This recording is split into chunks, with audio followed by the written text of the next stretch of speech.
Good morning, बच्चों. तो today we will read class 4th English reader lesson 1 A True Friend part 2. और इस part में हम कहानी पढ़ेंगे डायनासिस, जो एक क्रूर राजा, अत्याचारी राजा था ग्रीस का. बहुत बड़ा तानाशाह था, लोगों की कल्याण की उसे चिंता नहीं थी अपनी प्रजा की, और सबको उससे दुखी थे सब लोग. कोई उसका विरोध नहीं करता था. अगर कोई करता था उसको या तो जान से मार दिया जाता था या जेल में डाल दिया जाता था. तो वहाँ पर उसी की प्रजा में, उसी के राज्य के एक शहर में डेमन और पाइथस दो दोस्त थे जो बहुत बोल्ड थे, निर्भीक थे, करेजियस थे और आज्ञाकारी थे, फेथफुल थे. देवर फास्ट फ्रेंड, वे बहुत अच्छे मित्र थे, पक्के दोस्त थे, एक दूसरे से प्यार करते थे और एक दूसरे के लिए बलिदान देने के लिए तत्पर रहते थे और हमेशा उस अत्याचारी क्रूर राजा का अपोज करते थे, विरोध करते थे कि आपको किसी तानाशाह की बातों को नहीं मानना चाहिए, उसके अत्याचारों को नहीं सहन करना चाहिए. अत्याचार सहन करना भी एक प्रकार का अभिशाप है, पाप है. एक दिन डेमन लोगों से बातें कर रहा होता है मार्केट के अंदर और लोगों को कहता है कि आपको निडरता से राजा के अत्याचारों का, अन्याय का विरोध करना चाहिए. तो कुछ सैनिक वहां से गुजर रहे होते हैं तो वो सुन लेते हैं और उसको पकड़ के राजा के सामने पेश किया जाता है. राजा को बड़ा गुस्सा आता है और वो कहता है कि इसको जेल में डाल दिया जाए. मैं बाद में इसकी सजा बताऊंगा, क्या इसको सजा मिलेगी.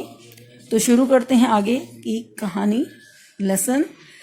Next day the king ordered his soldiers to present Damon. अपने सैनिकों को आदेश देते हैं राजा कि डेमन को पेश किया जाए. Damon handcuffed and tied in chain was brought in royal court.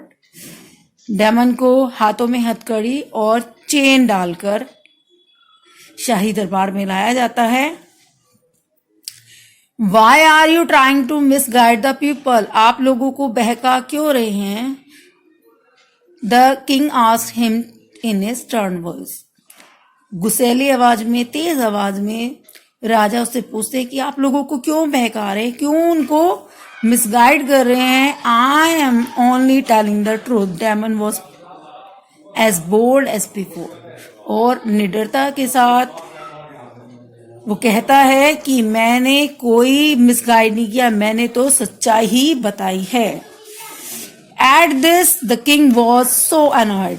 और यह सुनकर राजा बड़ा झुंझला जाता है, गुस्से में आ जाता है. That he sentenced him to death. और वो उसे मृत्यु दंड की सजा देता है. But there was no sign of fear on Damon face. और सजा सुनने के बाद भी डेमन के चेहरे पर कोई निराशा नहीं होती, कोई डर नहीं है कि इसको मृत्यु दंड दिया गया है. Do you have any last wish before death.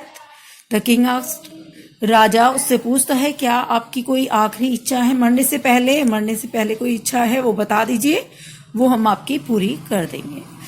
I want to see my wife and children for once before death. Damon said. Damon कहता है कि मुझे एक बार अपनी बीवी और बच्चों से मिलना है मरने से पहले. मेरी जो इच्छा है, आखिरी इच्छा यही है कि मृत्यु से पहले मैं अपने बीवी बच्चों से मिल लूं. The king said, how can I believe that you would return once you are set free. कि मैं कैसे आप मान लूं, विश्वास कर लूं कि आपको आजाद करने के बाद आप वापस आ जाएंगे. I can grant your request only one condition. मैं आपको जो आपकी इच्छा है, रिक्वेस्ट है आपकी, उसको एक ही कंडीशन पे, एक ही शर्त पे पूरा कर सकता हूं. You will have to arrange a person who would stay in jail till your return. कि आप किसी ऐसे व्यक्ति को लाइए कि जब तक आप जेल के बाहर है वो जेल के अंदर रहे. जब तक आप वापस नहीं आ जाते वो जेल के अंदर रहेगा. तो आप बाहर जा सकते हैं। And if you fail to return upon time that person will kill in your place. और अगर तुम समय पर आने में लेट हुए जरा सा भी, तो हम उस व्यक्ति को जो तुम्हारी जगह पर होगा उसको मृत्युदंड देंगे। Damon hope to meet his family turn to into disappear. उसको आशा थी कि उसके परिवार में से कोई मान जाएगा रहने के लिए, लेकिन कोई भी तैयार नहीं होता। There was nobody who might endanger his life for his sake. कोई भी ऐसा व्यक्ति नहीं था जो उसके जीवन के बदले अपना जीवन दे सके, अपनी जान को खतरे में डाले। ऐसा कोई व्यक्ति नहीं था। ही वॉज हेल्पलेस, और वो बड़ा असहाय महसूस करता है। He keep silence and begin to count days of his life. और वो शांत हो जाता है और अपने जीवन के दिन गिनना शुरू कर देता है। ये लेसन आज इतना ही पढ़ेंगे। हम नेक्स्ट क्लास में पढ़ेंगे। लेसन को अच्छे से पढ़ना है, और जो भी आपको हार्ड वर्ड लगते हैं उनको आप उनकी मीनिंग हिंदी में लिखेंगे। और इस लेसन में जो भी हाईलाइटेड लाइंस हैं या जो लाइन आपको इम्पोर्टेंट लगती है कि वो राजा कौन था, उसका नाम क्या था, कहाँ का राजा था, कौन दो दोस्त थी, उन दोस्तों के क्या नाम थे, उसने क्या कहा था लोगों से, तो ये चीजें जो आपने लेसन में अभी तक पढ़ी है उन चीजों को, उन लाइनों को आप याद करेंगे, पढ़ेंगे अच्छे से, ताकि जब आपसे क्वेश्चंस पूछे जाएं बीच में से, लेसन के बीच में से, तो आप उनका आंसर दे सके। ठीक है, अभी के लिए इतना ही। होमवर्क यही है कि इस लेसन को अच्छे से रीड करना है और वर्ड मीनिंग फाइंड आउट करने हैं। ओके, बाय बच्चों।